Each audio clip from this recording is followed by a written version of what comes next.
Don't see us yet. Don't see us yet. Don't see us yet. Don't see us yet. I see us.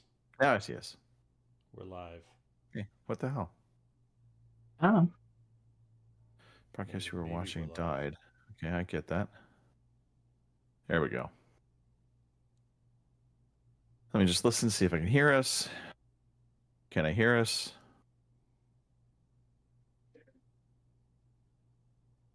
Maybe. I hear you. I heard it. All right. No, really. You're buzz anyway. I hear you. Great googly boogly. I hear everybody. Okay. I hear all of us, Yay! which means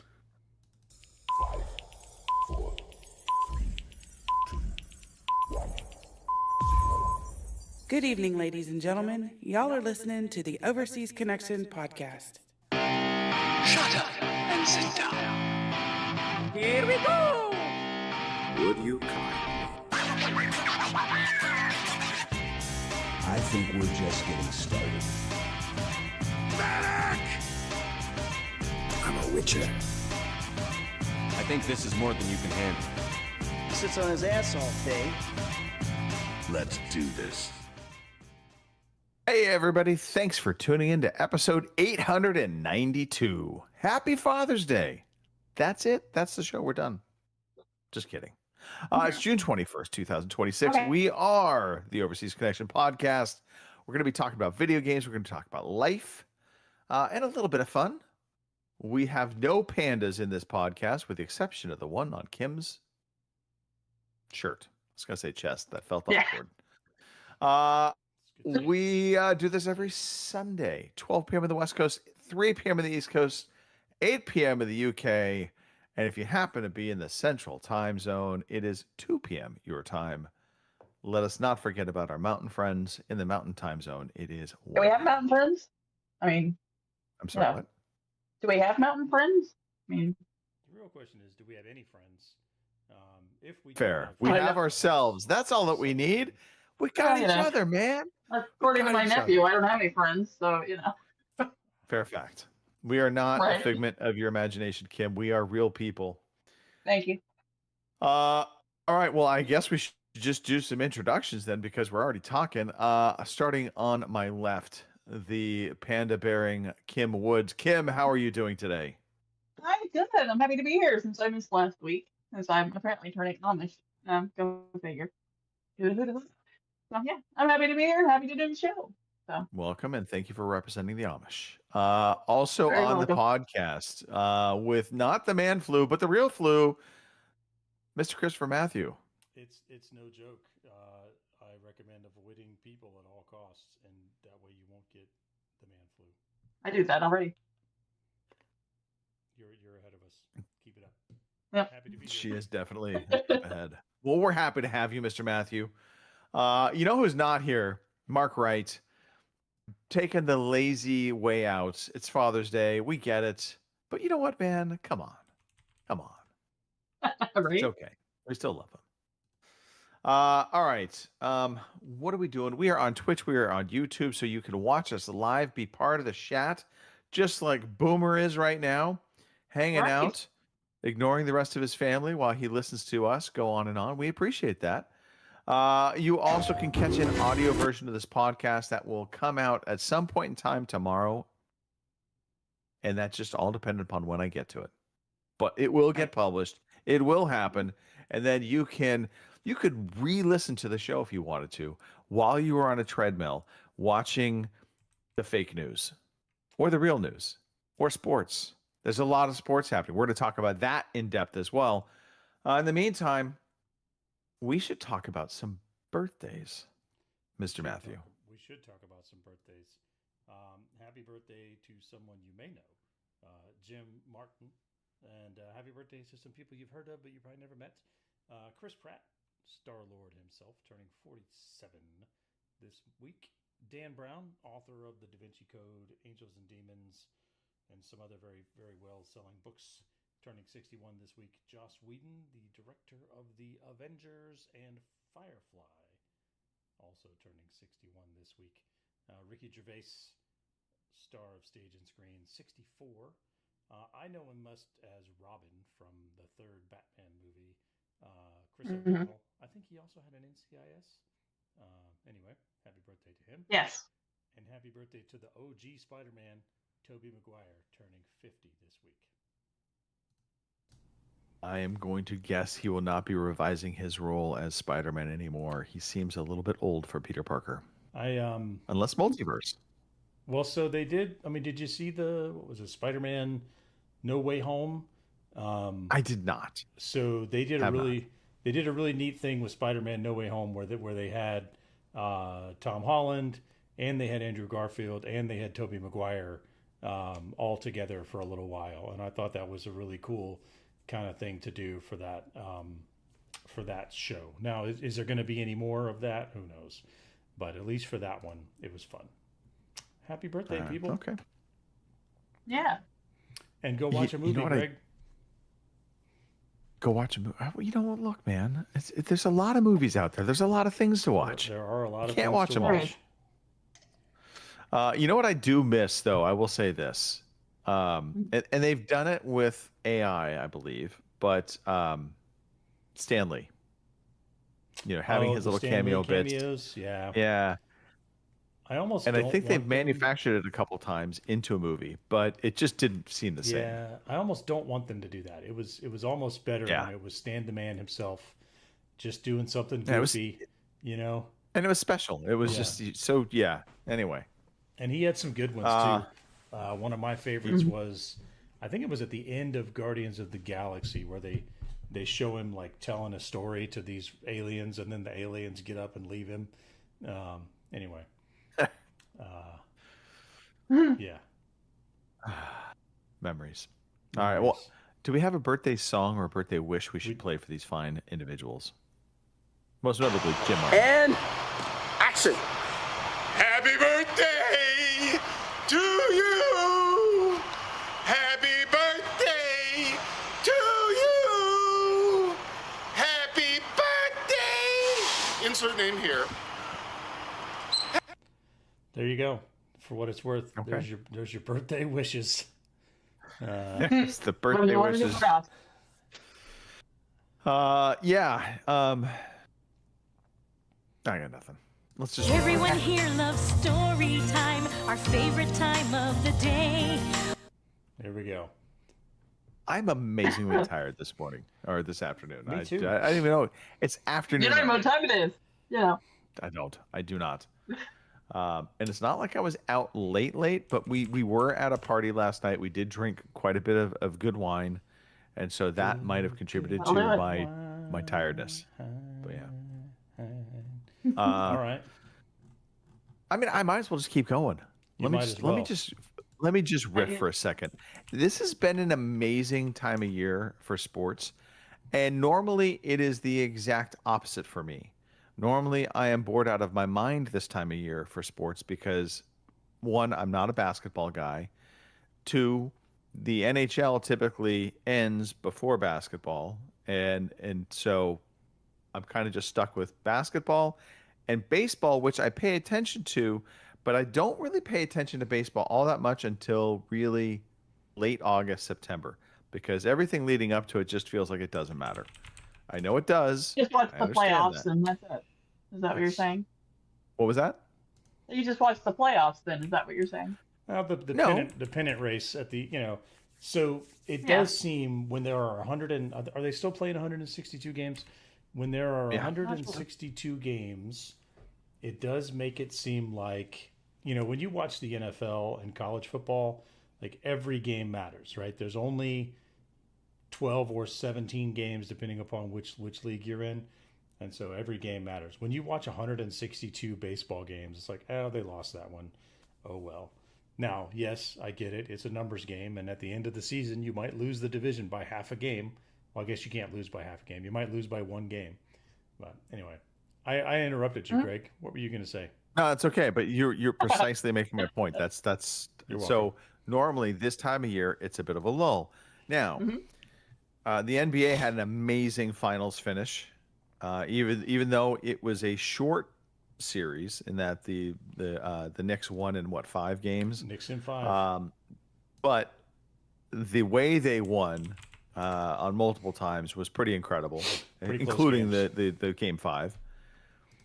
The NHL was an amazing Stanley Cup this year. If you did not watch the Stanley Cup, you missed out. It was fantastic. A lot of just insane overtime victories where a 2-goal lead was not a safe lead for multiple games. I think the first 4 games, the 2-goal lead was evaporated and it was tied up, or the team took the lead, and that had never happened before in an NHL Stanley Cup.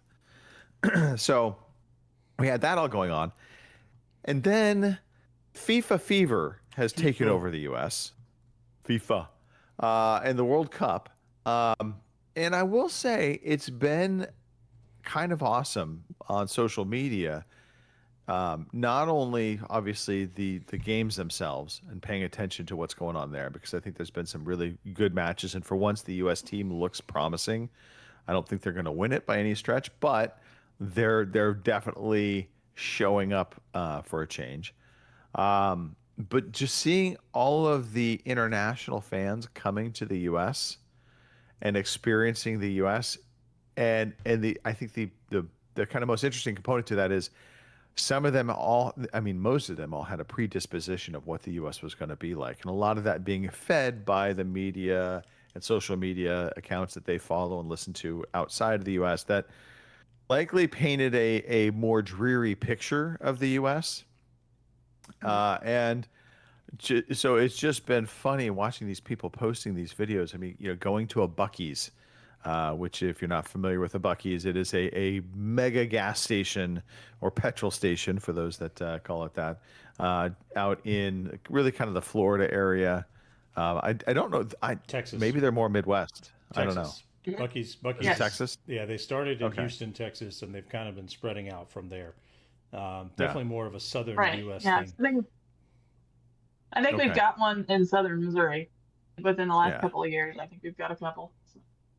But so, and then just other people experiencing other, like, going to a Walmart, going to, which I mean, we kind of laugh because we're like, Walmart's Walmart, not yeah. necessarily a destination location, but Well, it is when you can get things pretty cheap. I remember when I used to host, particularly Brits and Aussies for military information exchanges. They always wanted to go to Walmart, and it was usually for like the randomest things like this. I remember taking one guy to Walmart because he wanted a specific set of golf clubs that you could get at Walmart for like half the price that he would pay back home. I was like, all right, cool, let's go to Walmart. yeah. So, but yeah. So, end of the day, it's been kind of fun watching that and experiencing some of the different food, which I don't think that necessarily is all that different than probably what they have, but it's just sometimes prepared a little bit differently here in the U.S. versus out there. Certainly, like Tex-Mex and things of that nature, I think are going to be a little bit more unique. But long story short, it's been fun watching the reaction videos. I highly recommend doing that. If you just want some wholesome fun, go watch some videos of fan reaction to the U.S. Probably my favorite one was a Frenchman who he's like, I wanted to hate the U.S. And he's like, but I have to admit, I don't. I love it. it's So, anyhow, so it's been a great time in terms of sports. In a time that normally I'm bored out of my mind because I don't really care for what's happening in the sports world in the month of late June and early July. Now, last thing I'm going to talk about, we watched a documentary, and we have been doing like these criminal, True crime. cold case kind of crime documentaries. Yeah. And there is a documentary called Maternal Instinct. And it just, it left this just kind of yuck feeling in my body. It was, I want to say she's the first woman to be sentenced to death row in Texas. But needless to say, she was kind of this just habitual liar about everything within her life. But nobody could, I mean, she came across like the prom queen and everybody loved her up until the lies started to unravel. And then she would kind of just move on to a different social group within a very small town area. and it culminates in her killing one of her friends and removing her baby via C-section to try and pass off as her own because she had told everybody she was having a baby, yet she was incapable of having a baby. Well, thanks So, for yeah. the nightmares. Yeah, you're welcome. Yeah. Figured I'd spare you a little bit. But it's fascinating to watch, and they're just talking to all the different people within this smaller, it was like a 4,500 person town. And they're just slowly kind of like they're all talking about how they were coming to this realization that not everything was adding up. And then, it culminates in this horrific, moment. But anyway. So there, I brought the show down. You're welcome. Kim, what's been going on with you? Same shit every day, basically. We had the annual Woods family reunion yesterday. It's nice. I got to see a lot of the cousins that don't live near me. Relatively, it was a smaller reunion because only about 30 people showed up. I think last year, like 45 people showed up, but this year it was a little bit smaller, but it was nice. I got to see. Is that because your family is spreading out further? Or Because like some more people in jail? But we have some that live in Florida and they didn't make it up this year. So, and I know some that go on vacation about this time, so of course they weren't there. So it was fine. Although again, my uncle ordered way too much fried chicken. So of course Dad ended up bringing a pan of fried chicken home. And if you know the story of us and fried chicken, I'm not a big fan anymore because of these family get-togethers. I don't know the story of you and fried chicken. It sounds like an interesting story, though. It's finger Well, looking the good. thing is, here a few years ago when we were doing these things, my uncle, got the bright idea that chicken from like the grocery store or something, because they've got a deli and they make fried chicken. So we done that, and for a few dinners and stuff, because we have a reunion and we have like Christmas and Thanksgiving. And for the few times that we did this, it was great. But now at every freaking family function, he brings fried chicken. So, and nobody thinks to bring something else because he brought fried chicken. Well, over the last few years, we finally decided that that's all he's ever going to bring. So now my brother will bring like pork loins and stuff like that. So if there are people like me that don't want to eat goddamn fried chicken again for the 300th time, that we have something that we want to eat there. So yeah, I used to love fried chicken, but my uncle has just pretty much killed that in me now. So anyway, we had that yesterday, and that was fun. Otherwise, last weekend, I wasn't on the show because we were demolishing a building, or at least taking part of it apart. I got a nice sunburn over that deal, which is why the long sleeves today. I didn't get Chris's memo about the sunscreen, so apparently, that probably would have been good to know. It definitely would have been good to know, Kim. I know, right? I guess other than that, that's about it. It's been pretty good this week. My dad's getting along just fine. He's still doing the wound clinic for his finger. I don't want this to sound gross, but here we go.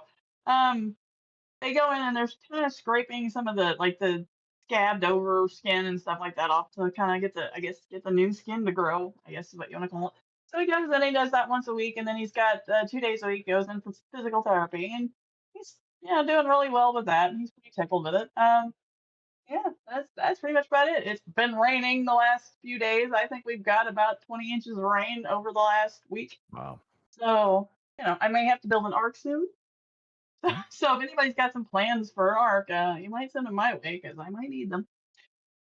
Kim, we can share a little bit on that. I also experienced rain this past week. It rained for about 20 minutes, and it sprinkled. Never quite made puddles, but yeah, I feel your pain. Absolutely crazy. Yeah. Well, I got way more than that. As a matter of fact, Dad said this morning when he went out, we probably already got 4 inches of rain already. So, and it's been raining all day. So we probably have way more than that now. It is what it is. All right, so I'm gonna give you a recipe that you could use for your next reunion. This is a surefire hit. I will stake put my stake in the ground right now. All right. So I do. I'll call it like a Hawaiian meatball, but it's not really. It's a very makeshift. So you go to Costco or whatever grocery store. You might get bulk meatball. So get a bunch of meatballs, frozen meatballs. throw them into a crock pot. Right. Then you're gonna, in a blender or blender cup, you're gonna blend it all together. But you're gonna take basically a big thing of barbecue sauce. It can be Bullseye barbecue sauce, or even I did Heinz barbecue sauces last time. Empty that in, all of it. A full stick of butter. Hang on. Hang on. And what I like to do is, yeah, Hang on. yeah. You're going to put the meatballs in the blender? No. Meatballs go in the crock pot. Okay. Okay. Meatballs in the crock pot in a blender separate from this. Oh, no. Okay. Got Barbecue sauce in. Melt the butter and add. I was gonna say, melt the butter. Yeah, melt the butter. Add garlic powder, a little bit of onion powder, and cayenne pepper. Give it a little bit of heat and some flavor. Pour that in with the barbecue sauce, and then, importantly, and I switched this up. I used to do Concord grape jelly, but I now use the boysenberry or blackberry jam, seedless. Seedless is key. Oh. Like half a jar in with it. Blend it. All right. Then take pineapple chunks, add those in with the meatballs, add the barbecue sauce in, and just let it cook. I don't think somebody's excited about the pineapple chunks. It is so good. There's too much sugar in this recipe. Too much sweetness. That's where the cayenne pepper and the garlic powder and stuff they will offset. So the you think it's going to be too sweet. You will eat it for days. Trust me. I guarantee this. I will try that. It is tasty. I guess. Okay. I'm gonna go with I guess. Got to give it a try, Mr. Matthew. Got to give it a try. I don't gotta. You know what you do gotta. You got to talk about what's been going on with you. All right. Well, let's see. Let's start with the bad. Apparently, podcasting is contagious because last week Mark Hannix was sick, had lurgy, as he said, and this week it's my turn. I don't know what got me, but I was real tired yesterday, and then went to a outdoor concert, and on the way home just got a sore throat. Woke up this morning with an even more sore throat. Luckily, it seems to be progressing quickly, so hopefully by tomorrow I'll be right as rain. So that was bad. And then the other pain in the neck is I noticed as before the podcast, we all seem to have the same phone, the Galaxy Flip something or other. Mm-hmm. Right. Well, I guess I just have bad luck. Friday, my phone's the screen started doing this weird flickering, and it started to have too much green in the picture, and then the whole screen just was yellow, just a whole yellow screen. I was like, well, that's not good. So I was able to use the Windows Phone link, and I could use my phone that way. I could kind of see what was going on. So I got in touch with customer service and explained what was going on. They sent me a new phone, transferred everything over, got everything set up. I'm like, all right, great. And then the new phone just randomly just powers off every now and again. Just I'm in the middle of something and it just shuts down. And it's done it like 5 times already today. So I guess tomorrow I get to go to the T-Mobile store and see what's up. And I just have to say I don't recommend a folding phone. I think there's too many tiny connections in a modern smartphone. I think the opening and closing has caused some of those connections to work their way loose. That's my story. And it could be. I'm Maybe. sticking to it. I mean, or it's just a lemon. Possible. Well, but I've had 2 back-to-back lemons. I mean, the odds of that should be Who did low. you piss off at the T-Mobile store? That's the real question. Probably all of them. Yeah, probably. See, all now of them. things become a little more clear. I'm always I am the person you want to deal with if you're in customer service. I am super patient. I'm gonna be nice. Right. I'm gonna smile, and it might take a while. I'm gonna get to what I want, but we're gonna be friendly about everything. Right. So I don't know who I made mad. So real fast, my gut guess here. So one, your first phone, okay, yeah, absolutely. The screen had an issue; it was going bad. You sent the phone back, I'm assuming, Yep. right? Yep. They sent you a replacement phone, like it passed in the wind, right? You sent your phone out, and they sent you one, and you got it. Well, they sent me a new phone, and I transferred everything over, and then I sent the old phone Right. back. Yeah. Yeah. I'm going to bet dollars to donuts the phone they sent you was a refurbished phone, Oh, not a new phone. 100%. It's a refurb. Yeah. More than likely. It should still work. Oh, you would think, but just by the very nature, the refurbished phone is a phone they got that had a problem Yes. that they were supposedly have to fixed. And it's one of the things that annoys me most about these warranty things that these phone companies do. They don't send you anything new. They're like, oh, let's take somebody else's broken ass phone. Yeah. We'll fix Right. it, supposedly, You and can then we'll Right. send it to you. you can get a if you go in the store sometimes you can get a new phone because they don't Mhm. have the refurbs. So I Right. think this See, time that should be your plan. this time I'm You say not you should gonna go to the call- store. Yeah, I'm not going to call customer service. I'm going to go to the store. Yeah, and just say, hey, this is the second one that's Yeah. died on me. I need a new one, not a refurb. Yeah. So And yeah. and use your angry voice and say, I am a Grr. Well, I usually just remind them that I've been a loyal customer for 26 years now. Because Right. I started with Sprint in 2000, and then T-Mobile gobbled up Sprint. So I've been with the same cell phone company for 26 years. Like, hey, how about we just be cool? Huh?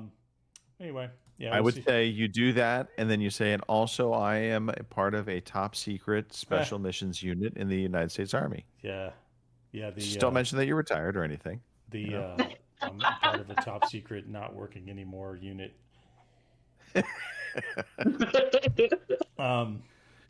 Yeah, They don't need to know that. that's right. They don't need to know that. So that's the good. Is Thursday this week was my last day at work. I went and did all the things. It was incredibly anticlimactic. I was expecting. I don't know if I was expecting. Certainly wasn't expecting any fanfare, but I'm not sure if I was just expecting to feel differently.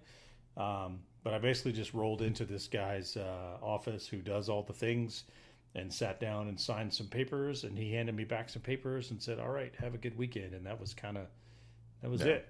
I was like, "All right, well, have a nice life, guy."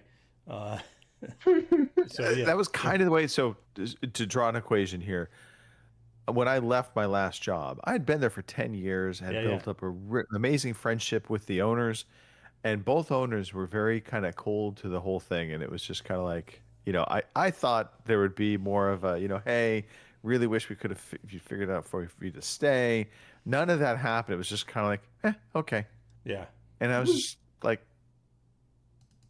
man, maybe I just had a wrong perception of my value to this company, but I don't know. I think Right? that's just life. People Yeah. people are so busy anymore that they don't have time to really get emotional about things. It's just like, all right, time to move on. That's how I feel about whenever Mark says he's going to miss a show. So mean. So mean. We love you, Mark. Yeah, and then let's see what else has been going on. And then last night I forget sometimes how awesome it is to live where I live. So West Point has a band, and unlike a lot of other Army bands, at least U.S. Army bands. So if you go into the U.S. Army as a musician, generally you're going to move around. You're going to go to all the different installations and be members of the band there.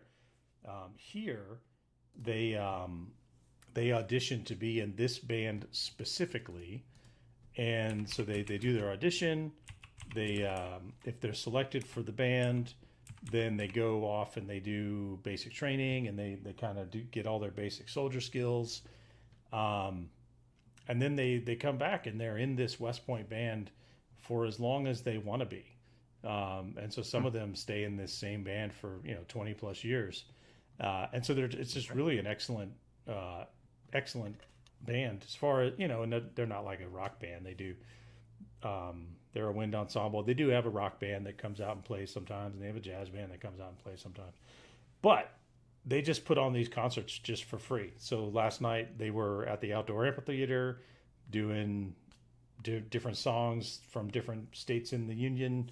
and you could just go sit on the lawn and listen to them for free. And so that's what we did. We packed a little cooler and we went and sat. There's kids running around and dogs running around. So anyway, it was a great time. Summer concert series. Looking forward to some more of those this summer. Yeah, that was my week. Okay. It's good stuff. Yeah. And forgive me, did you guys actually cover this question last week for Mark? I Mark- assume you did No. on the show. Mark asked this No. question a couple of days ago, so we did not cover Okay. Mark's question yet. Mark's question Okay. is, Right. Mark says, I'm going to ask a question even though I may be on the show. It should have said may not be on the show, I guess. He says, does anyone else get gaming mojo lulls? Not lulls, but lulls, as in low points. The last 3 or 4 weeks, I've not really gamed much and haven't been arsed about getting on either. I'm hoping it will pass. Been there before. Lol. Just curious if anyone else gets this and what they do about it. So we did have some responses on Discord.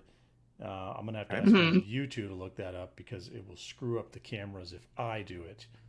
Breaking the fourth wall. And we will charge you with that responsibility. I'm just breaking. Ms. the fourth Matthew, do you wall want to with do you want to give your perspective? Do I? Do you get into gaming lulls? Yeah. I don't.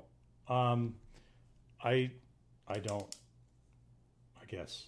I don't know. Maybe it's an addiction. You're immune. You're immune to the lulls. I will get into points where I don't want to play a specific game. So like right now it's Baldur's Gate 3. I'm so close to the end and I just can't bring myself to pick it up and finish it. It's that act 3, like everything at once. Yeah. Is it because you're angry at the game, or is it just you've been playing it so much you know that the end is near and you're like, oh, I want to hold off? It is actually. I don't know if this is like the final battle or not, but you get to a spot where you have to get from one side of this place to another, and there's just a bunch of enemies, more than you could realistically fight by yourself. But you have all these allies that you can call forward, and I'm certain there's like a very specific order that you have to call them all forward in order for it to work. And I just can't be bothered to go figure that out right now. And so instead, I've been playing a whole lot of Forza Horizon 6. I've been playing that new Star Seeker game. Of course, we're not talking about that yet. That's a future segment of the show. So I guess my answer is no. I don't really experience this. Kim, if you would be so kind, one, you can give us your perspective, and then two, or however order you want to do this, 7. also give us some of the responses on Discord so we don't screw up the cameras. All right. No problem. I can do that. As for my perspective, yeah, I go through, highs and lows. Some because, I don't know, kind of like Chris said, like Baldur's Gate. Sometimes you get to play those games and there's so much to it that after a while you just kind of, I don't know what I should say, you hit a wall. You're just like, oh God, now I've got to do 16 other things to get to the one thing. And you just kind of like, I don't think I want to do that today. So yeah, I've had definitely weeks where I just looked at my Xbox and went, not today. Or maybe I picked up another hobby, like I want to read a book or something, and I'll do that instead of playing Xbox. So yeah, and I mean, it comes and it goes. Like one week I may not want to play anything, and then the next week I play everything. So I think, Mark, it'll eventually pass, and you'll go back to playing, and it'll be fine. Sometimes it just takes a new game or maybe a game you've got that you haven't played yet, that sort of thing, and it breaks you out of it, and there you go. So me. My name is Jeff says, definitely. I am having that same issue. I am finding it hard to get into the plethora of single-player games I have, and I really struggle to find anyone on at the same time as me to play some multiplayer. There is also the fact that I have really started to get bored with shooty games, even with friends. I have found that they are just no longer stimulating enough, and the die, respawn, die ethic is just so tedious. I would like to get back into Arc Raiders, but find it hard to play single player as I get so stressed about losing all the loot. I know I should just embrace it and just go with the flow. Helldivers 2 is great with friends, but again, sucks on your own. So yeah, he definitely a long thing here. I know we have the lunch divers, but I often play throughout the evenings, and as I play using my laptop whilst my wife is watching TV, it is difficult to chat. This is why I don't often join multiplayer with others. I also have a headset on so I can hear everyone, but that makes it even harder to have fun. I also play some bizarre and often boring games. I don't know if that's, it depends what you would call bizarre or boring. Because I mean, I played the like hide the cat game or find hidden cat things, and I don't know. That is Maybe to bizarre some and people. boring. All right, fine, whatever. But it says I also play some bizarre and often boring games, which I find a lot of others don't play. I do enjoy simulation and resource games, which are becoming more multiplayer focused and can be fun as a group, but they do only appeal to a limited audience. Yeah, I don't know. Those are definitely fill games, I think. So anyway, so there's that.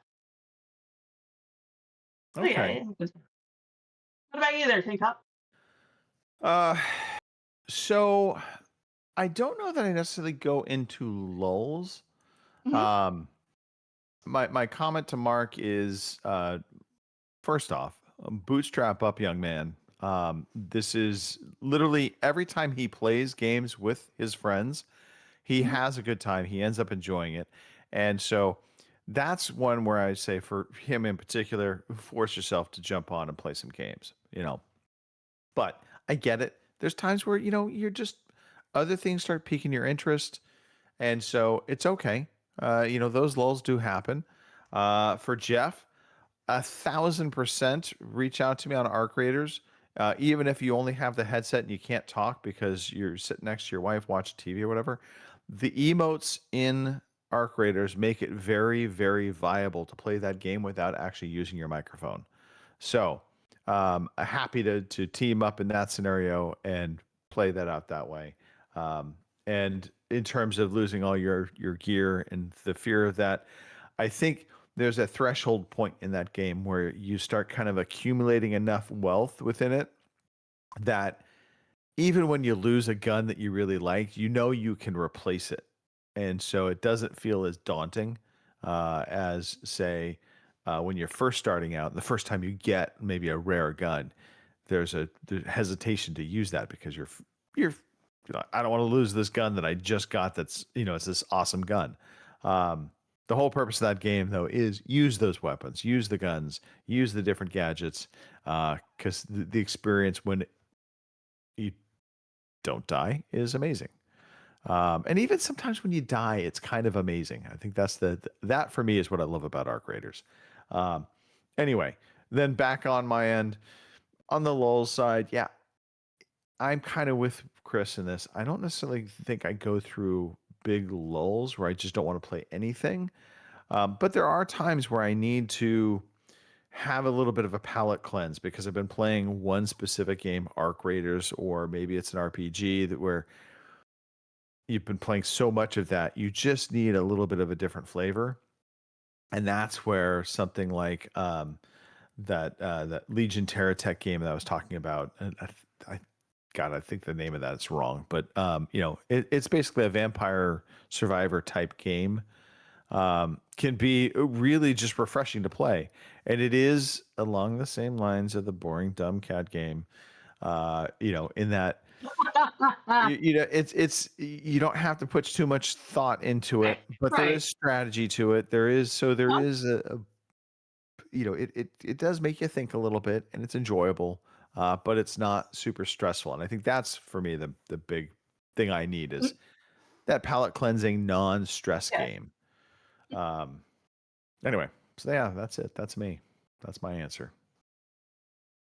Thank you for the question, Mark, even though you're not here. By the way, I think we need to go back, read that first bit of his sentence. So I'm going to ask a question, even though I may be on the show. That to me reads like I don't plan on being on the show, but maybe I'll be on the show. That Mark, you need to change that attitude. Always on the show and may miss the show is the right choice of answer, not the other way around. Just saying. Still love you, Mark. But Chris, you are absolutely muted. Hello. I was just saying I think Mark was setting us up to let us down easy. I hope I didn't say anything. Yeah, pretty much. Say anything brilliant the whole time I was muted. I don't know when I was muted. Cool. proper response. Cool. All right, we move on. We trek forward. Kim. I feel like playing computer games. It's game time. I was just getting ahead of myself. Let's real quickly recap any of the games we're getting for free that we can play because we pay for them. Yeah, right. Well, let me get over there. I don't know. Have we mentioned the PlayStation games or anything this week? I don't believe so. week? I believe you were MIA. Eating fried chicken. Yeah, right. All right, so for your PlayStation Plus games for the rest of this month, because it's not there yet. We have Grounded Fully Yoked Edition for the PS4 and PS5, Nickelodeon All-Star Brawl 2 for the PS4 and PS5, and last but not least, we have Warhammer 40,000 Dark Tide for the PS5, which is really good. I recommend that one. I haven't played a lot of it, but what I did play, I like. For Game Pass, I think for the rest of the month, we have Genster, Call of Duty Vanguard, EA Sports FC 26, Abyssus, apparently. Alchemist, Journey of the Soul. All right. Axel Quest, and Are We There Yet? So that's your Game Pass games. And then last but not least on this list, yes, Are We There Yet? And then for Epic Games, from now till the 25th, we have Citizen Sleeper and RoboBeat. I don't name the games, I just read them. And then from the 25th to July 2nd, we'll have Roller Coaster Tycoon 3. Lord, there's 3 of those.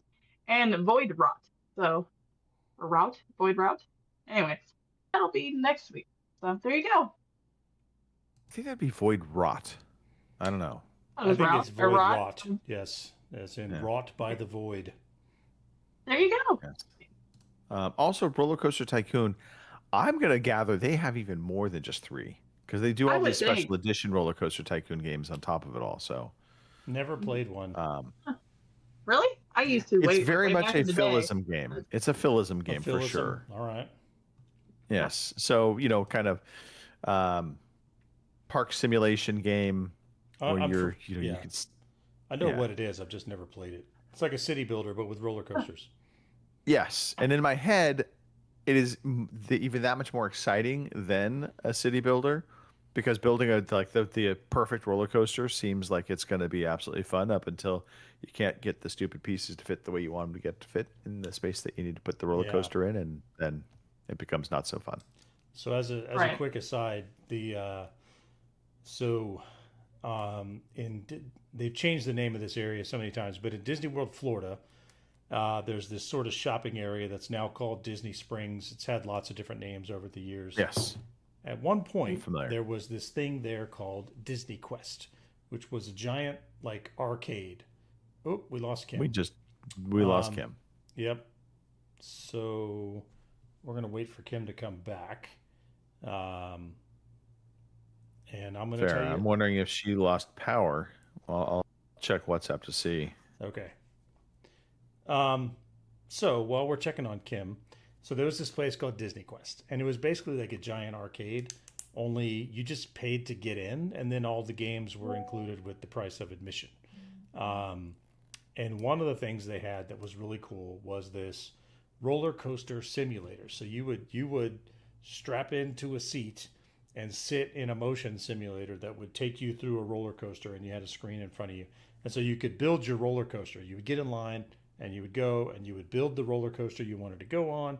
And then when it was your turn, you would sit down and the simulator would take you through the roller coaster, which sounds cool, right? Like you could make yourself go upside down and do all this stuff.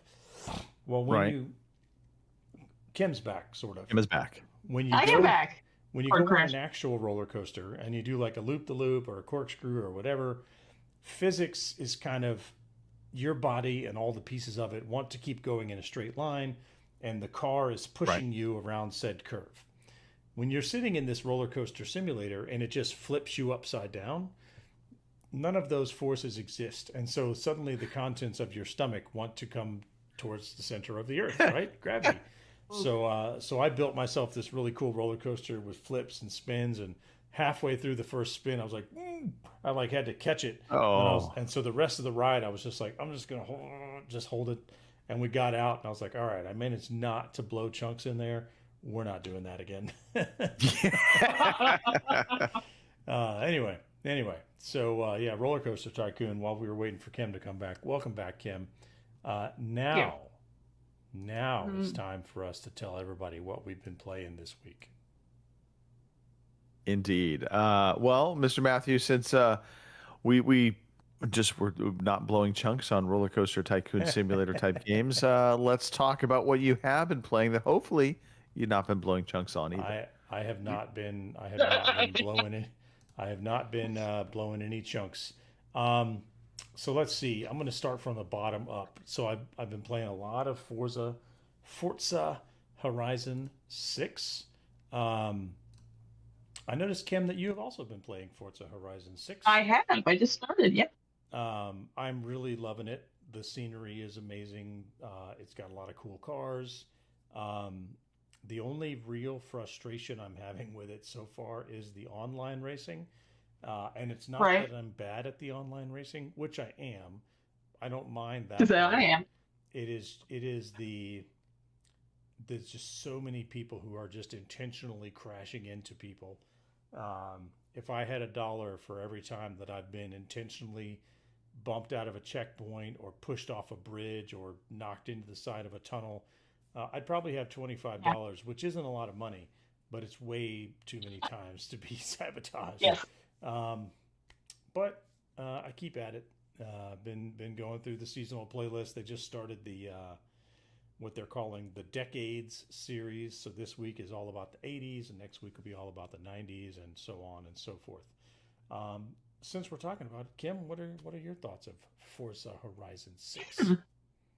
I played a lot of 5 way back when, and yeah, I'm just now getting started. I went through the tutorial, and I'm getting all because I haven't even got my wristband yet. That's where I'm at right now. For the festival. But I like it, and I can't drive worth a shit. And Mario is currently attacking me, so hold on. Yeah. I do like it. So far I haven't been bumped out of races unless it's me because, of course, I can't drive worth a shit. But, like I told Boomer, I said, I haven't played any driving games for a long time, so it's kind of one deal where once I get back into it and do it for a while, I'll get better at it. But for right now, it's just comical.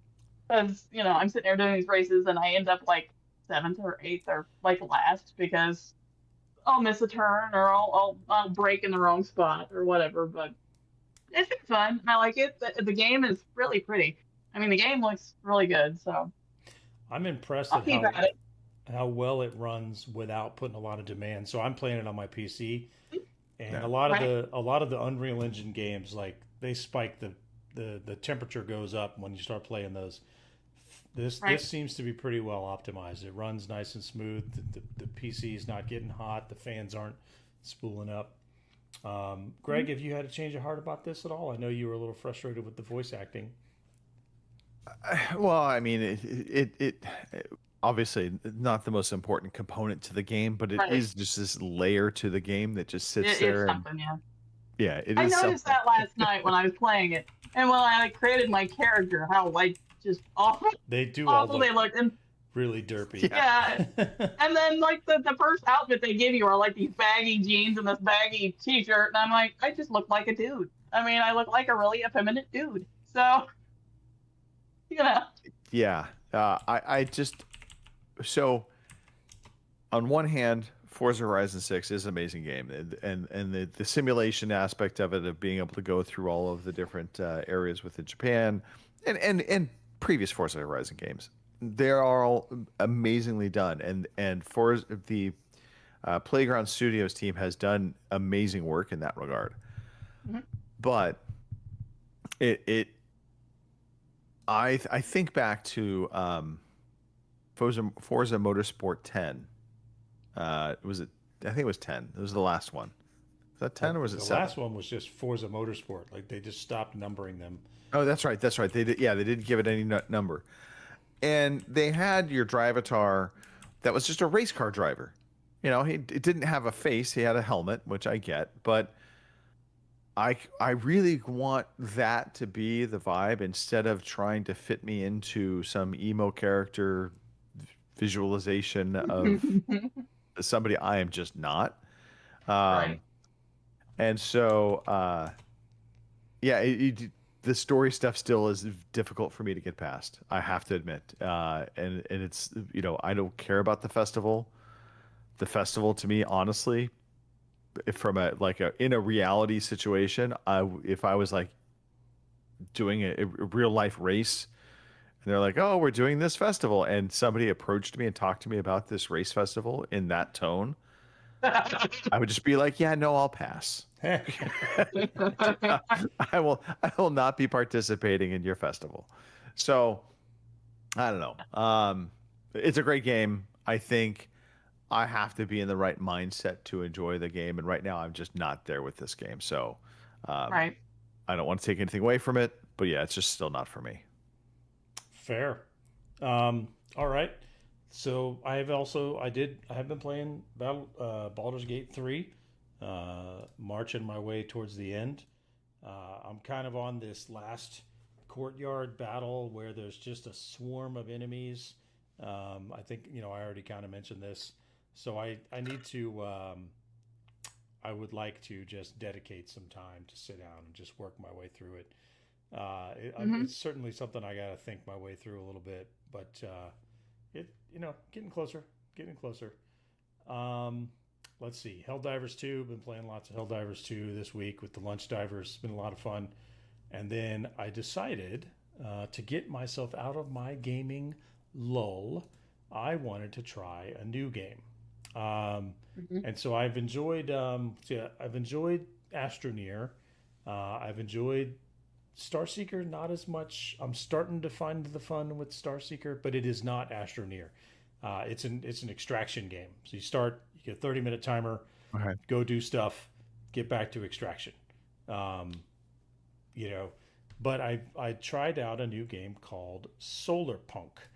I spent about 20 minutes with Solar Punk, but it's basically like it reminds me a lot of Minecraft if things were trying to look a little more realistic. You can't. The world is not as infinitely craftable as Minecraft, but it's got a lot of the same vibe. You go harness your resources. You got to make farms for food. You got to build a house. You got to build, but each spawn is on a little floating island, and so eventually you got to build this airship so that you can go to other floating islands. So it's kind of, I think they call it solar punk because it's got a real steampunk vibe, but everything's kind of solar powered instead of whale blubber powered. But yeah, kind of looking forward to exploring this one a little bit more, seeing what's got to offer. It's not really, it's that low stress, just kind of let me sit down and mess around with this for a little bit kind of game. I haven't really run into anything yet that seems like it's going to threaten my progress. Although it does say that the tutorial does say that thunderstorms can destroy your plants. So I guess I got to get my plants outside. Okay. There we go. Yeah, that's me done. That's what I've been playing. Okay. Kim, we got your vibes on Forza Horizon 6, but what else might you have been dipping your toes into? I actually got to play some stuff. Like I said, Forza Horizon 6 last night. I'm still playing Vampire Crawlers, and that's been going really well. I guess you could call that my no stress game, even for being what it is. I can sit there, I can hop on for 15, 20 minutes, although there are definitely times I've sat there for 2 hours not realizing it's been 2 hours. And but it's still really good, and it's on Game Pass, so if you like Vampire Survivors, I definitely think you gotta try it. And of course, I've gotten back to Divinity Original Sin 2, finally. But the funny thing about that is the same old where I go and I play for like an hour and then forget to save, and then something happens, and then I decide I need to start over because I fucked something up, and that happened. We finally made it to I think they call them the Black Pits, and we walk into this town and they've got a family up on a porch. These Magisters, which the Magisters are the bad guys in this. Come to find out this family had been helping sorcerers, which is obviously a no-no. Well, these Magisters had them bound on this porch, and of course they're gonna kill them is what they're gonna do, unless you can go up there and talk to them and talk their way out and save these people. Well, I go up there, my stupid ass starts a conversation, and then I realize, wait, I'm not the one with the high persuasion in the group. That's the other guy. And but I thought I'll roll with it. Maybe maybe I'll get a good dice roll and I'll be able to save these people. I did not get a good dice roll. They immediately slit one guy's throat right in front of me. And I'm like, well, that can't happen. So I go to hit an earlier save and I realize I haven't saved it in the last hour. So my earliest save point is me gonna have to go all the way back to get where I'm at. So yeah, so I lost a good hour of game time there because me being me, you killed a NPC. I felt bad about it, so now I'm gonna go back and try to save them, which includes me losing an hour worth of game time. Which in an RPG that can be a lot of time. That can be a lot of ground. Absolutely. So yeah, I pulled them, hit his move, and now I gotta pay for it. Oh yeah.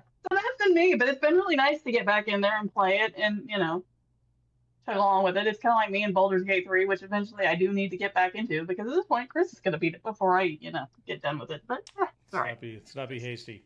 Still got a ways to go. Right. Again, that's what I was doing this week. Well, 2 weeks ago. I've been on the show for a while. What about you? Well, I'm going to talk about 2 games. One, I'm sure you can guess which one I'm going to talk about. I originally wasn't going to talk about, but I just remembered a story I wanted to relay. So, Arc Raiders. I was doing quite a bit of solo play this past week. And one of the things they've introduced, they introduced it a while back, but are these weekly trials that you basically have 5 different kind of goals to achieve in terms of whether it's destroying ground-based enemies or opening up a certain type of locker. And so you do these within a match, and as long as you extract out of the match alive, you'll get credit for whatever points you put towards that trial, and you could do up to 3 stars, which will net you 3 different rewards, and they're increasingly better rewards usually the more you star up on it. So I was working on my trials, and I get into this match and come across a couple other guys. We're all on rooftops, basically shooting aerial arc, and nice guys, and we're all kind of chit chatting away and running around doing our thing, and we probably, I think we had maybe 7 minutes left in the match. Getting to that point, we're starting to think about an exit strategy, but we're still all kind of hunting along for different things, and just out of nowhere. So there's an enemy type in Arc Raiders called a Rocketeer. It is, I think, probably the most feared enemy type in all of Arc Raiders, just because it's highly mobile. They've made it much more aggressive now in recent updates in terms of its mobility, and it fires rockets at you, which just by the virtue of the name, it's a bad thing. Well, one of the things they've also introduced is that the Rocketeer now can do like a strafing run with rockets.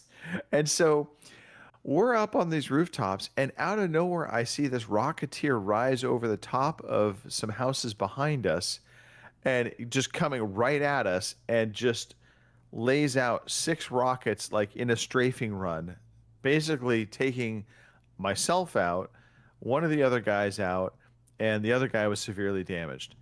And so we all basically end up falling down to the ground off the building to escape the Rocketeer.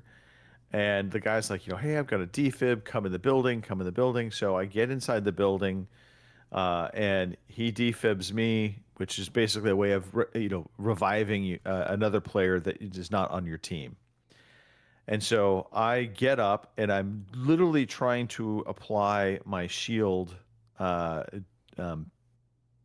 recharge, and out of nowhere, a Shredder, which is another type of deadly arc enemy type, comes rolling down a staircase right into our group and blasts us. So now I'm down, the other guy is still down. We have one guy out of our trio is left, and we're all now trying to crawl and walk to a raider hatch, which is a basically an escape extraction area. And I have on what they call a survivor augment, which allows basically health regeneration at a slow rate, but it can do up to 75% of your health rate. But it recharges slowly. So you're kind of crawling, and every time you move, you start to lose health. And so I'm crawling, stopping, getting my way closer and closer. And the guys are all like, "You're going to make it. We're good. You're going to make it." We get to the raider hatch, and I have a sliver of health left. I mean, and it's like I'm looking at my health monitor, and I could see just a tiny bit of red line, and I had stopped moving, so it was going to start recharging. And the guy opened up the raider hatch. He's like, "Just go on, get in on a minute." And we had a minute and a half left in the match. So plenty of time, but I just moved the stick forward to try and get in the hatch, and I died.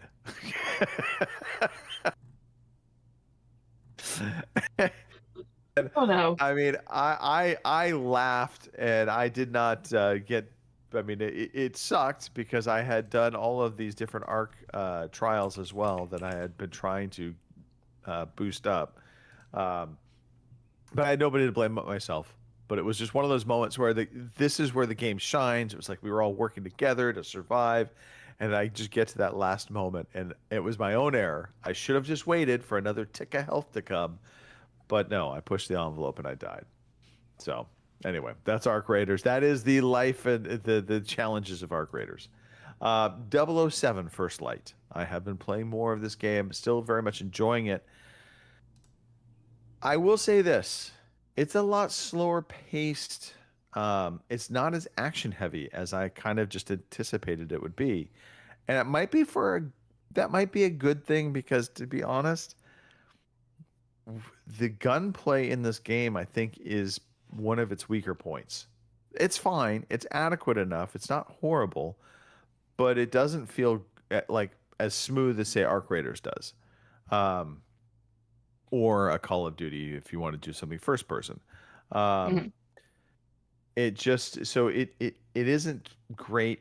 But what I'm finding is, though, 007 is not about the gunfights. It's much more about investigating and being in these environments and finding clues. And so it has a lot of that Hitman DNA, because in Hitman, which this is the same developer from Hitman, you would go into these maps where, in essence, you were given a lot of different potential tools to eliminate the target, and you just had to find them. So, one example might be you would, if there was say a crane that was holding a big truck up in the air, if the target walked underneath the truck and you released the crane, it would kill the target, and it would make it look like an accident, and you would get away with nobody noticing you.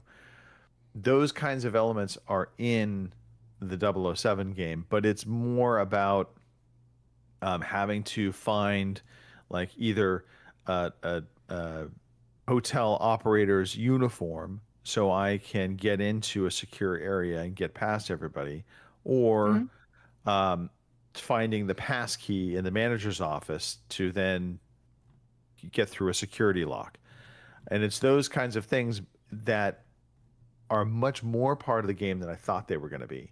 And then they have these dialogue components within that oftentimes you're interacting with an NPC character, and it's not really investigatory. It's just button prompts, but it's button prompts to have this conversation that uncovers the information, but you can't fail it. You just, once you are having a conversation with somebody that has information, you'll get it. But it's just about how you go about with the button prompts, the order in which the information kind of unfolds to you. Overall, though, still liking the game a lot, but it definitely has transformed into a game that I wasn't quite expecting. I really thought there would be a little bit more of that third-person kind of Uncharted gunplay, or even Hitman, because in Hitman you definitely could go loud in Hitman and get into combat. But in Hitman, I feel like you had a little bit more survivability in a gunfight. 007 is not a bullet sponge. A couple shots and you're done. And so, if you get into combat, you have to be in a situation or a scenario that you feel confident you're going to win, or at least have an escape plan if the enemies start pressing you and you need to get out of dodge. But yeah, no, I'm definitely enjoying it. Highly recommend it. It is a visual spectacle. It is very well done. The story and the writing also excellent. So I've very much been enjoying that aspect of the game. Okay, I have talked a lot, and likely I will talk a lot more. But for now, I'm not going to talk because do. Let's talk quiz. Let's talk quiz. I think we have a quiz today. We sure do. All right, now everybody get set. Get away from the windows. Now look, good. It's time for the quiz. Yeah, you know what? Oh, too bad. Tough. Too bad. Tough. All right. We do have a quiz this week. Special theme. So we'll see how you get on with this week's special quiz theme. Up first in this week's special quiz theme is Final Fantasy VII. Final Fantasy VII Rebirth from 2024. I had to check and see which one I had. Final Fantasy VII Rebirth from 2024. And we're going to look at the PS5 version. And ladies first, Kim. Okay. All right. Final Fantasy Rebirth. I know a lot of people like these things, and they're usually fairly popular. I don't understand it. That's okay. 85. Say again. 85. 85, she says. All right. Boomer says 90. What does Greg have to say? I'm angry at you for picking a game with giant swords in it. That's okay. All right. I'll get past it. Like Kim, these games are well regarded regardless of my understanding of how they are well regarded. But I think Boomer is probably closer to the number, so I'm going to say 89. Greg is going to Price is Right, Boomer. You should have gone the other way. The actual answer, 92. So Boomer takes a slim lead at the beginning. Up next is a game that maybe you did like, maybe you didn't. I don't know.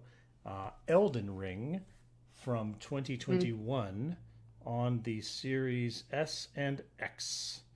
Elden Ring from 2021, Xbox S and X. And it's Greg's turn to go first. Yeah, so this was a very strong game. It's just across the board. So I think this is easily a 91. Boomer says 85. Greg says 91. What does Miss Woods have to say? I'm going to say 90. So. Miss Woods is going to say 90. The actual answer, 96. 96 for Elden Ring. I knew it scored well. Very well regarded. Okay, moving over to the Nintendoverse. We're going to look at Monster Hunter Rise from 2018 on the Nintendo Switch. Monster Hunter Rise from 2018 on the Switch. It is once again Kim's turn to go first. 87. Kim says 87. Greg? I think that might be a solid guess there, Kim. Boomer says 85. The Monster Hunter games always infamously well regarded, especially within the Nintendo ranks. Right. Yeah, I'm gonna just go back to the tried and true 89. Greg's going back to 89. Well, you split the difference that time, co-host. The actual answer, 88. So there you go. Let's see. I forgot to copy the totals because Mark won in a landslide last week. So I would like to say that there might be an investigation into the ballot counting. okay. Well, we can do a recount. No problem. Let's see. Well, Greg is holding a 5-point lead going into the final round. So for the final round, we are going to look at, and I'm going to make sure I spell it correctly, Soul Calibur 6 from 2018, and we're going to look at the PC release. Soul Calibur 6 from 2018 on the personal computer. And it's Greg's turn to go first. Soul Calibur 6, 2018 on PC. Oh. That's tough because I know the Soul Calibur games, but I don't really know the Soul Calibur games. So Soul Calibur 6 on the PC, I'm going to say 86. Greg says 86. Boomer says 88. What do you think, Kim? I'm going to say 85. You're going to say what? I'm going to say 85. 85? All right. 85. 85. Okay. Well, there you have it, folks. At the end of regulation, Greg is in the lead with a score of 15. Kim is in second with a score of 19. And Boomer has a score of 24. The actual answer for Soul Calibur 6, by the way, was 80. 80. 80. Okay. Wow. So I was Kim, just gonna say, did we not get the was I asleep suddenly? What were. happened? you were in a Okay. you were in a fugue state. You were. There you go. Okay, so for -5, let's see if you can guess the theme. Kim, you're trailing, so I'll give you the first guess. All right. I'm going to say they all have really big swords in them. What do you think, That's Greg? the solid answer. That is, That's good. they all have swords. They all have big swords in them. The theme is, in fact, giant swords. Just for Greg this week. The theme is giant swords. You both got it, which means Greg once again comes away with the win. Congratulations, sir. Start building a trophy case behind me. Yep, I see it's already there. You got one of your trophies was a Captain America shield. The other one looks like a dragon. There's a pirate back there. I'm sure there's a giant sword somewhere in that trophy case. It's no problem. I think right there. Yep. Wait. Oh, it's yeah. Yeah, right there. Riveting. That is an alien from the movie Alien. Xenomorph. All right. Yes, we have a xenomorph in the cage now. Excellent. So that's this week's. Well, I thought maybe it was going to be a giant sword. Easy. I was turned into Elmer Fudd for a second there. This week's Metacritic Madness quiz. Come on back for another round of Metacritic Madness next week. Yeah, there we go. I don't have a news sound, so you get. Here is the news. One of these days, I'm actually going to record you doing that, and then we can make that our news sound. Sounds good. Yeah. By the way, there will never, ever, ever, ever be any anime, comic book character, anything like that in this display with a giant sword. If the sword is longer than his body, it is not appearing. What if an esteemed member of the community were to send you such a thing with a heartfelt message on the bottom? Would you then feel obligated to put it on display?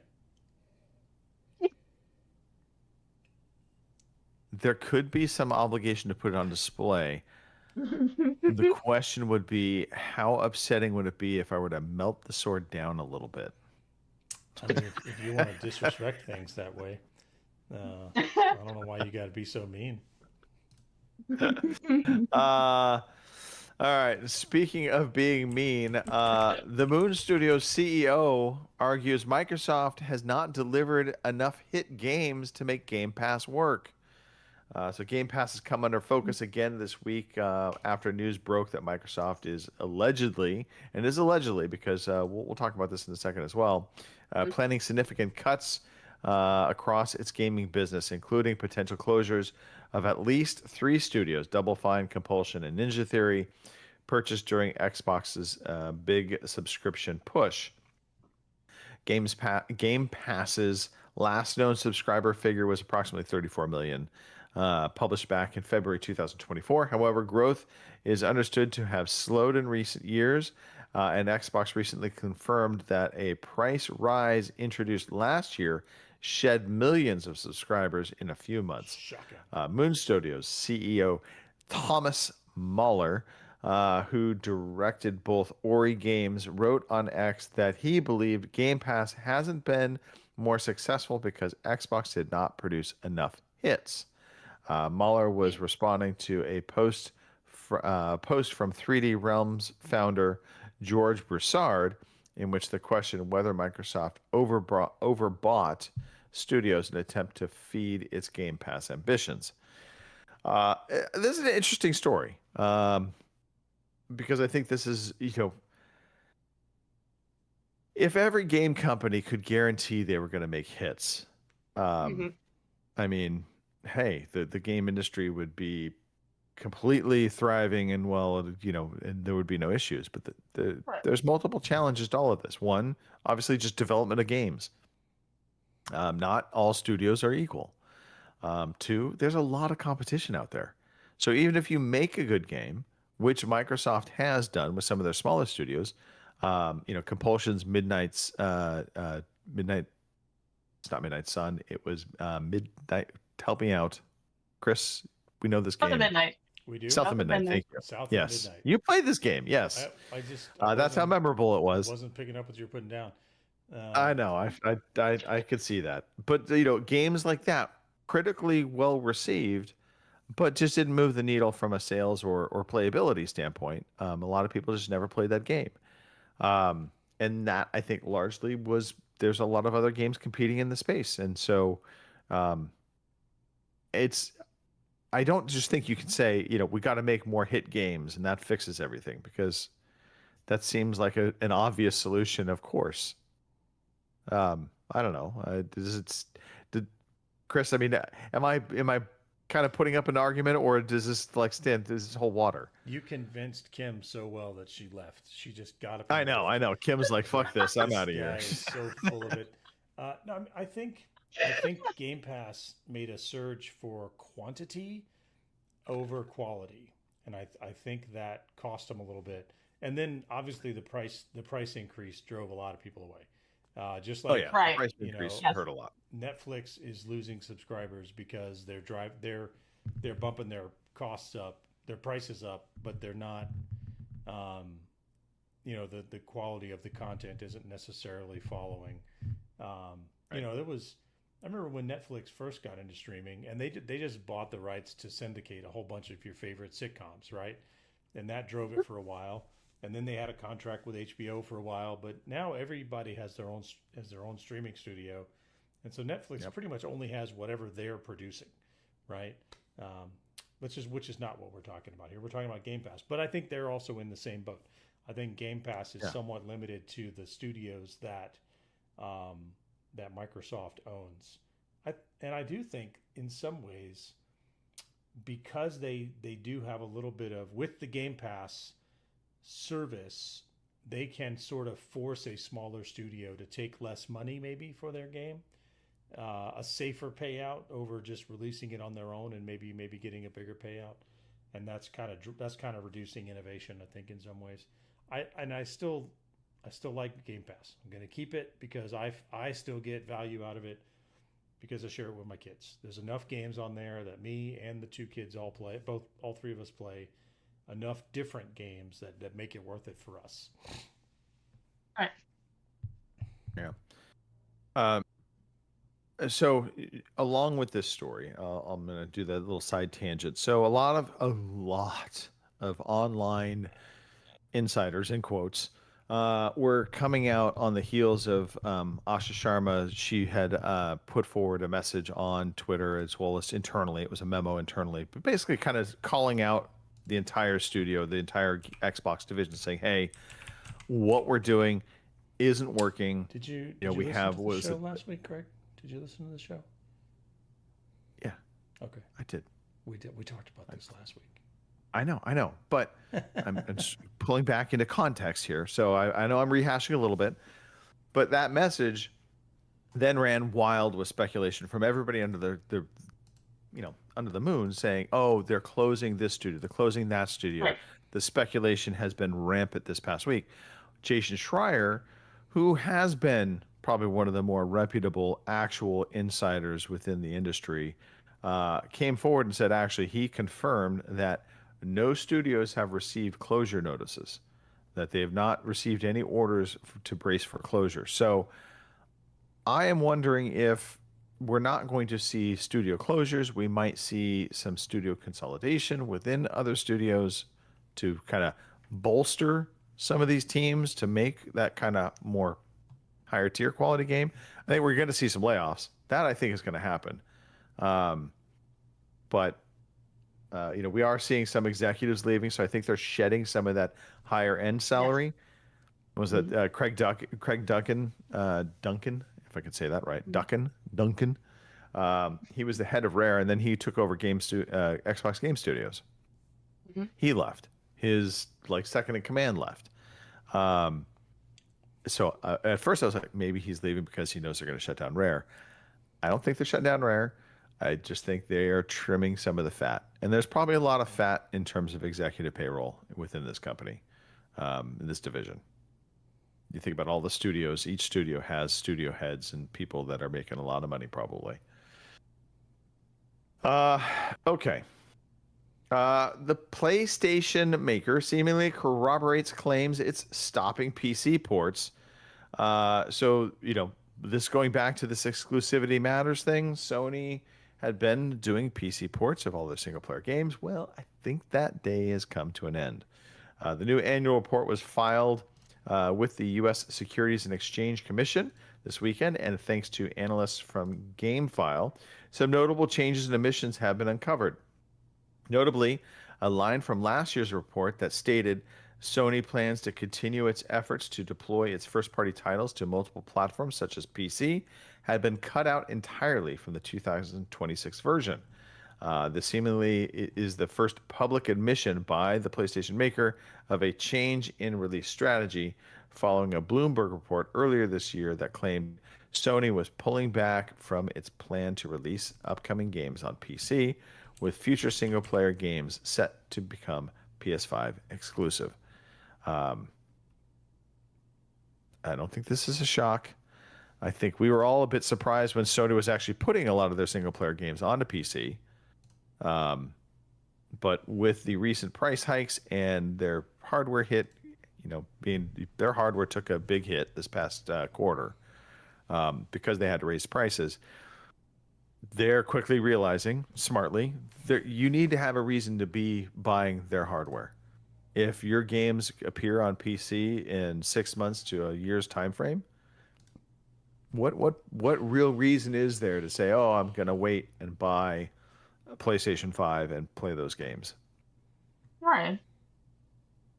So, exclusivity, it's coming back.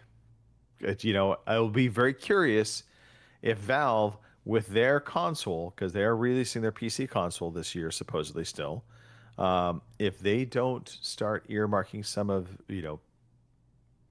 and Valve hasn't been the biggest producer of games of late, but they have a lot of IP in there, most notably oh God, I was going to say Orange Box, but it's not just the Orange Box. It's drawn blanks in all three of our faces. Anyway, Valve has a number of shooter IP that they can produce out and make exclusive to their box if they wanted to. And people would absolutely buy the box. It would be a reason. Speaking of things having changed, Epic Games has detailed upcoming changes to its store and game launcher during a presentation at Unreal Fest, where the company discussed upcoming plans for the Epic Games Store. It explained in detail what its priorities were for the next 12 months to overhaul the store and game launcher. In a slideshow, images taken by an ex-user, Luca, on Indeed, and shared on Reddit, Epic split its top priorities into 3 timeframes, with the most imminent changes including storefront re-architecture and a private beta of Epic Game Launcher version 2, along with other quality of life improvements like in-store patch notes, cross-region gifting, and chunked installation for Fortnite. Just what everybody wanted. After these tasks, Epic will move on to the public release of the Epic Game Launcher version 2, as well as improving Epic Game Store's design and UX, including the addition of player profiles and avatars, user-written reviews, and improvements to search. Finally, tasks planned for further in the future include a multi-platform store, potentially referring to the presence of an Epic Games Store on Xbox's Project Helix, as well as a universal controller support and storefront redesign. Do either one of you ever use the Epic Store launcher? No, I haven't in a while. Yeah. I went on there and I downloaded like a free game, and then I never played it. You're probably not alone. I think Steam has such a stranglehold on the PC side of things. They do. They really do. I mean, I for one I wouldn't mind seeing some competition to Steam. You know, if Epic can actually pull some of this off. My only gripe with Epic has just been everything has been always feels like it has this overlay of Fortnite to it. I know that's not the case, but it just feels that way. Well, I don't like that as soon as I open the Epic Game Store app on my machine, it downloads Fortnite. It's like I don't want Fortnite. Oh, really? I don't play it. Like, yeah. But every time I delete it, it reinstalls it. Like, you will That's play annoying, this. yeah. You will have this. It will wear you down until you do. All right. Well, speaking of wearing you down until you do, Kim, let's talk about all of the games you could potentially buy, not named Arc Raiders, this week. All right. Your new releases for this week are, and prepare yourself, there's a lot of Switch in this. I don't know why, but there we are. We have Dark Scrolls, not to be confused with Dark Souls. Dark Scrolls for the Switch and PC on June 22nd. The Drifter for Switch 2 and Switch on the 22nd as well. Dear and Boy. Okay. PlayStation 5 sounds like a horror movie or something else that you probably don't want to watch. But anyway, Dear and Boy for PlayStation 5, Xbox Series X and S, Switch, and PC on the 23rd. Devil May Cry 5, Devil Hunter Edition for the Switch 2 on the 23rd as well. Dim Haven, The Lost Source for PC on the 23rd. Wonder Stop for the Switch and Switch 2 on the 23rd as well. Deltarune Chapter 5, Switch, Switch 2, and PC, 24th. Impulse Early Access for the PlayStation 5, Xbox Series X and S, and PC on the 24th. Guild Wars Reforged for iOS and Android on the 24th. Interesting. Oh god. House Flipper Remastered Collection. Really? Alright. But for the PlayStation 5, Xbox Series X and S on the 24th. I bet that game is going to rock. Totally. I am so there for it. I'm going to download it immediately. Abyssus. I'm not going to go with that one. Yes. The PlayStation 5, Xbox Series X and S on the 25th. Citizen Sleeper on Switch 2 for the 25th as well. Citizen Sleeper 2, Star Wars Vector on the Switch 2, also on the 25th. So, you know, the Citizen Sleeper is coming to the Switch 2. Dead or Alive 6, Last Round. We were just talking about this, like, 2 shows ago or something? PlayStation 5, Xbox Series X and S, PC on the 25th. Dwarf Romantic for Mac. That's right, Mac. On June 25th. Gecko Gods for the Switch 2 on the 25th. And Star Fox 2026 for the Switch 2 on the 25th as well. And those are your new releases. So there you Thank go. you for that. Pretty solid list of games. Star Fox, I'm curious. I've heard some positive things from people that were having early access with that game. Positive, get it? Star Fox. No, Positive. very good. That's horrible. It's amazing. Horrible. Don't hate. Don't hate. Hey, House Flipper Remastered. I'm telling you, man. Flipping houses. That's It has to be like a sim game, right? That's what Where I it's like, need. you know, put in a new kitchen and Something flip it that's, for more money. Another game that plays like a job. That's what I need. Yep. If this were on Game Pass, I would definitely try. Just saying. Okay. Thank you for that, Kim. Mr. Matthew, we are at the time of the show where we start talking about some play dates, and hanging out and playing games. We are at that time. We are having regular every work day at around 11:45 Eastern. Do the math if you live somewhere else. We have a little Helldivers sesh Tuesdays and Thursdays at 8:30 p.m. in the UK, 3:30 p.m. on the East Coast, 12:30 p.m. on the West Coast, 2:30 p.m. in the Central Time Zone. We have some shooty. Lately, it's been a lot of Arc Raiders. Maybe something will come along and unseat Arc Raiders. Maybe it won't. Fatal Fridays has been crickets lately, so I am going to once again attempt to get a Forza Horizon 6 convoy going on Friday at around 8 p.m. UK time, 3 p.m. East Coast time, and see what we get. There we have it. If you want to tell us a game that you would like to play, or maybe tell us a quiz theme that you would like to hear, you can send I it like to that idea. ocpodcast@gmail.com. Of course, then everyone will know what the theme is. Well, at least Greg will. Greg and I, because we can both check that email address. You can tweet us at OC_podcast. You can review, like, subscribe, wherever you get your podcasts. And, of course, come to the future. Join us on our Discord. Let us know what's happening in your gaming life. And since I'm talking, I suppose I'm going to shout out Mark, because where are you, Mark? We miss you. Come back. Shout out the two of you for being here. And I'm gonna what am I gonna shout out? I'm gonna shout out vacation days, and I'm gonna shout out outdoor concerts. It's just a pleasant experience to sit on the last day of spring, watch the sun go down, listen to some music, sip on an alcoholic beverage. It was just a nice way to spend a Saturday. Kim, your turn. Alrighty, shout out to you guys as well. Shout out to all the fathers and father figures out there today, because it is Father's Day. So, and my dad is like my biggest fan. So, shout out to them for that. Shout out to Mother Nature, because, apparently I'm going to need to build an ark here shortly. So I guess it's a good thing we just tore down a building with a bunch of lumber in it, because I know what I'm going to do with it now. Other than that, I hope everybody has a good week this week. I will try to show up on Friday for Forza Horizon 6. I can't guarantee I will race worth a shit, but I will try. That's all right. Yeah. So other than that, hopefully everybody has a good week, and I'm going to pass you over to TikTok. Take it away, Greg. Thank you for that, Kim and Chris. Thank you both for being here. Happy Father's Day to you, Chris. Happy Father's Day to Greg. all. Thank you. Happy Father's Day to all the fathers listening, and to all of the moms in the role of being a father, because they may not have the father in place. You are seen and heard. Shout out to Mother Nature, because she likes me.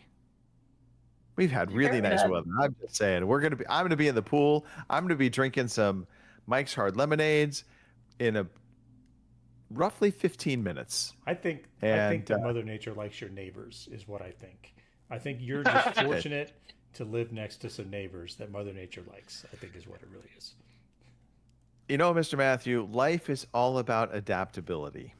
And you adapt to the situation. And while Mother Nature may not like me, if she likes my neighbors, then I will adapt into that. Yeah, that's why you That's why you wear sunscreen, Kim. It's an adaptation. Yeah. All right. Exactly. Don't forget your sunscreen. Thank you, everybody. We will be back next week, with or without Mark. We will be back. With sunscreen. And with sunscreen. we'll see you next week. We should play the outro music now. Thank you for listening to the Overseas Connection podcast.